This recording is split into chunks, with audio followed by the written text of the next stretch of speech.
ठाकुर को कि वे समस्त महानुभावों द्वारा व्हील चेयर प्राप्त करें।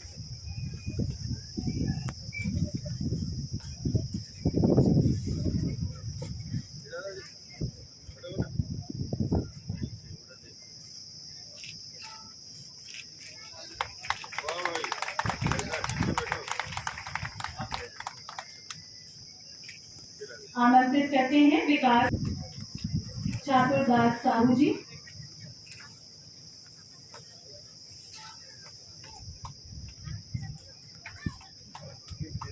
चातुरदास साहू जी डॉक्टर रमन सिंह जी द्वारा बिहाइंड द ईयर प्राप्त करते हुए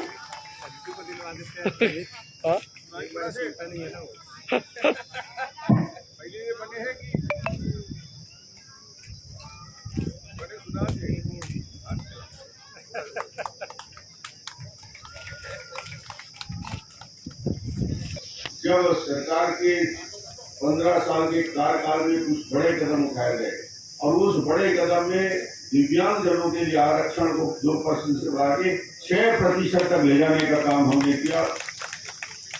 जो अलग अलग दिव्यांग जनों को पूरे छत्तीसगढ़ में उनकी आजीविका की कमी रहती थी, उन्हें 1 रुपए किलो के हिसाब से 10 किलो चावल देने की योजना भी हम लोगों ने उस समय शुरू की। कॉक्लियर इम्प्लांट जो कान के लिए बच्चों के लिए सबसे तकलीफदायक बीमारी होती है, 6 से 10 लाख रुपए खर्च होते हैं। सरकार ने बीपीएल परिवार को निःशुल्क कॉक्लियर इम्प्लांट का सर्जरी ऑपरेशन की सुविधा हमने उपलब्ध कराई है। कराई थी एपीएल के लिए 4 लाख रुपए की सुविधा उपलब्ध कराई थी। और निश्चित रूप से सारे जितने बिल्डिंग हैं छत्तीसगढ़ में जो निर्माण हुए हैं उसमें वो सुविधा उपलब्ध कराने के निर्देश हमने विभाग को पेड़ और प्रशिक्षण विभाग को दिए थे, ताकि हमारे दिव्यांगजन उन भवनों में आसानी से आ सकें, जा सकें, अपना काम कर सकें। आज इस अवसर पे मैं विधायक के नाते मुझे बहुत खुशी है कि जब हम इस कार्य योजना को शुरू किए थे राजनांदगांव में, ये कल्पना नहीं थी कि ये भवन इतना भव्य भवन का निर्माण होकर सर्व सुविधा युक्त, सारी फैसिलिटी से युक्त ये भवन का निर्माण शीघ्र हो जाएगा। अभी मुझे बताया गया कि इस भवन को बनाने में 2 साल लगेगा। CPWD के लोग मेरे सामने बैठे हुए हैं।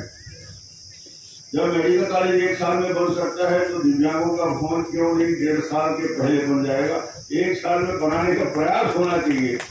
2 साल बहुत लंबा हो जाएगा और आगे भी इसको जितना जल्दी बनाएंगे तो बहुत दुआ मिलेगी आपको, बता दें। बाकी जगह आप कुछ कर सकते हैं, मगर ये जो भवन है आपने हाँ बोल दिया, ताली बजाइए CPWD की। वो बोल रहे हैं कि हम समय से पहले बना। राजनांदगांव अपने संसाधन पे राजनांदगांव के NGOs, राजनांदगांव के तीनों NGO आस्था, अभिलाषा और मनोकामना काफी बेहतर तरीके से काम कर रहे थे। तो आज उनको हम इसलिए सम्मान से याद कर रहे हैं। उनके लिए एक बार ताली बजा सकते हैं आप, जिन्होंने गौरवशाली राजनांदगांव की परंपरा को बढ़ाया। और इसलिए शायद ये सेंटर हमको मिला, क्योंकि जब काम की शुरुआत होती है, जब आधार बनता है, तो उस आधार को आगे बढ़ाने का काम दिल्ली वाले करते हैं। और मोदी जी की तीक्ष्ण एक निगाह रहती है ऐसे अच्छे गांवों में हम क्या कर सकते हैं। और आज मुझे लगता है कि इस सेंटर के बन जाने से occupational therapy, physiotherapy, physical medical, पुनर्वास, मनोवैज्ञानिक, अंतराक्षेपण, प्रोथोस्कोपिक, ऑर्थोटिस, वाक के लिए, श्रवण के लिए, कौशल प्रशिक्षण के लिए, व्यवसायिक प्रशिक्षण के लिए, सहायक उपकरण के लिए न जाने कितनी सारी सुविधाएं उपलब्ध होगी। जो राजनांदगांव में अभी मेंटल हेल्थ हेल्पलाइन की सेवाएं दी जा रही है, इन सारी योजनाओं के साथ साथ इन सब कामों में ये राजनांदगांव का ये सेंटर जो हमारा CRP है बेहतर तरीके से काम करेगा।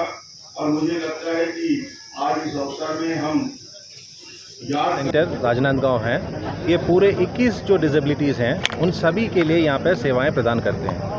एंड इसमें जो है सबसे पहले ये लाइफ स्पैन अप्रोच है, मतलब 0 से लेके लाइफ स्पैन मतलब अंत तक यहाँ पे हर आदमी को हर एक प्रकार की सेवाएं दी जाएगी। जैसे अपना RPWD एक्ट 2016 के तहत जैसे जब से 21 डिसेबिलिटीज़ हुए हैं, तो यहाँ पे इस संस्था में क्या है, जैसे पहले हमने बताया हर एक प्रकार का सेवाएं यहाँ पे दी जाती है। इसके अलावा जो है इनको जो है खाली सेवाएं देना, उनका रिहैबिलिटेशन कराना ही एक काम नहीं है, इनको जो है पुनर्वास कराना। जैसे कि अभी दिव्यांग बच्चों को जो है अभी 18 साल के हो जाएंगे, वो लोग जो है उनकी जेनरिक स्किल्स और उनके बिहेवियर मॉडिफिकेशन कर देते हैं। उसके बाद उनको अपने आप एक इंडिपेंडेंट लिविंग, अपने बलबूते पे कैसे ज़िंदगी जीना, उसके लिए उनको स्किल डेवलपमेंट भी दिया जाएगा। और साथ ही उनको क्या है, उनके पुनर्वास के लिए उनको लोन्स भी दिलवाएंगे हम यहाँ पे, या उनको जो है शेल्टर्ड जो एम्प्लॉयमेंट बोलते हैं, जो कहीं भी नौकरियाँ दिलवाने का, ये भी काम दिया जाएगा। तो ये सेंटर जो है कॉम्प्रिहेंसिव सेंटर है एंड पूरे छत्तीसगढ़ में ये जो है हर एक राज्य से यहाँ पे आके रहने के लिए भी बंदोबस्त है। जैसे अभी हमारे स्पीच में बताया गया, यहाँ पे फैमिली कॉटेजेस हैं। फैमिली कॉटेज में क्या होगा कि कहीं से बाहर से आते हैं, एक जो आदमी का जो उनका जो असेसमेंट करने में कभी कभी 2 या 3 दिन भी लगते हैं। और साथ ही उनको क्या करते हैं, जो दूर दराज इलाके से आते हैं उनको ट्रेनिंग भी दिया जाता है। जैसे किसी को स्पीच का प्रॉब्लम है, किसी को बिहेवियर प्रॉब्लम है, उनका माता पिताओं को उनको ट्रेनिंग दिया जाता है कि इनको इस प्रकार से इनका ट्रेनिंग किया जाए घर पे, और 1 महीने के बाद उनको रिव्यू के लिए लिया जाए। तो इसके लिए जब उनको रुकने के लिए बहुत सारे लोगों को तकलीफ होता है, उसके लिए एक फैमिली कॉटेज का भी यहाँ पे बंदोबस्त है। ठीक है जी। माननीय नरेंद्र मोदी जी एवं उनके मंत्री श्री बीरेंद्र जी, प्रतिमा भौमिक जी को मैं आज धन्यवाद देता हूं, जो मेरे लोकसभा क्षेत्र राजनांदगांव में एक भव्य बिल्डिंग बनेगा दिव्यांगों के लिए, जिसमें एक छत के नीचे सर्व सुविधा होगी और पूरे क्षेत्र के ऐसे दिव्यांगजनों को इसका लाभ मिलेगा। और लंबे समय से इसकी प्रतीक्षा में थे, वो आज पूर्ण हुआ। आज उसका भूमि पूजन हो चुका है और 1.5 साल के अंदर बिल्डिंग भी बनकर तैयार हो जाएगा। ठीक है, चलो ओके रोल।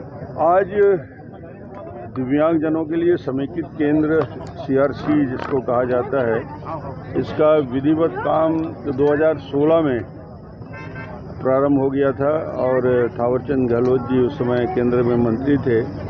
वो किराए की बिल्डिंग से ये काम शुरू हुआ और ये छत्तीसगढ़ का यानी देश का ये 11वां सेंटर होगा जो अपने आप में रीजनल सेंटर के रूप में काम करेगा। वो 21 प्रकार के विकलांगों को सारी प्रकार की फैसिलिटी, उनके इलाज, उनका प्रशिक्षण और उनके पुनर्वास, उनके बच्चों की ट्रेनिंग और उनके माँ बाप की ट्रेनिंग, 25 करोड़ के लागत से ये भव्य बिल्डिंग है। और ये इसलिए मिला राजनांदगांव में कि राजनांदगांव के लोगों ने इस क्षेत्र में बहुत बड़ा काम किया है। वो हमारे संस्थाओं ने लगातार दिव्यांगों के लिए, विकलांगों के लिए, वृद्धजनों के लिए जिस प्रकार काम किया, उसका नतीजा है कि माननीय मोदी जी ने इतनी बड़ी राशि दी और वीरेंद्र कुमार जी ने आज इस भवन का लोकार्पण किया भौमिक जी की उपस्थिति में। तो मुझे लगता है कि ये अपने आप में छत्तीसगढ़ का एक ऐसा जागृत केंद्र होगा जहां विकलांगों की संख्या बढ़ रही है। 1 से 11 महीने बताया कि 48% ग्रोथ है। उस ग्रोथ में लोग जो पीड़ित हैं उनके लिए ये पूरे छत्तीसगढ़ में आशा और विश्वास का केंद्र बनेगा। प्रशिक्षण होगा, भविष्य में छात्रावास की भी व्यवस्था होगी, एक ट्रीटमेंट और उनके पुनर्वास की व्यवस्था होगी।